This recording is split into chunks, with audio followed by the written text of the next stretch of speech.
السلام علیکم ناظرین، آپ دیکھ رہے ہیں نیشنل نیوز HD۔ میں ہوں محمد ارسلان اور نظر ڈالتے ہیں آج کی اہم خبروں پر۔ مری سے خبر شامل کرتے ہیں۔ ہمارے نمائندے مظہر محمود عباسی کی رپورٹ کے مطابق مری کوہسار ہسپتال تحریک کا باضابطہ آغاز سرپرست اعلیٰ مولانا قاری سیف اللہ سیفی کی صدارت میں فاروق اعظم مسجد بس سٹینڈ مری میں منعقد ہوا۔ مری پاکستان بننے کے بعد آج تک مری میں کوئی ایسا ہسپتال نہیں ہو سکا جس سے لوگ مکمل طور پر مستفید ہو سکیں۔ مری کا اکلوتا THQ جس میں سہولیات کا خاصا فقدان رہا، نہ ڈاکٹر میسر ہیں اور نہ ہی میڈیسن اور نہ ہی کوئی سہولیات۔ معمولی سے مرض کے لیے مریض کو فوری طور پر پنڈی ریفر کر دیا جاتا ہے، جس سے بہت سی ہلاکتیں دوران سفر ہوتی رہیں۔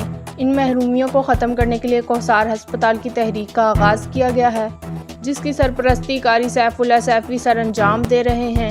اس سلسلے میں گزشتہ دن باضابطہ تحریک کا آغاز کیا گیا، جس میں عبدالحمید عباسی، مفتی ظفر الاسلام، وقاص ڈار، اسد صابر، ثاقب گجر، ریاست عباسی، احتشام عباسی، عاصم محمود، محمد تنویر عباسی، عدیل عباسی، مظہر محمود عباسی، اسد عباسی اور دیگر اراکین نے شرکت کی اور تحریک کو مزید وسیع کرنے کے لیے اپنی کوششیں مزید تیز کرنے کا عزم کیا۔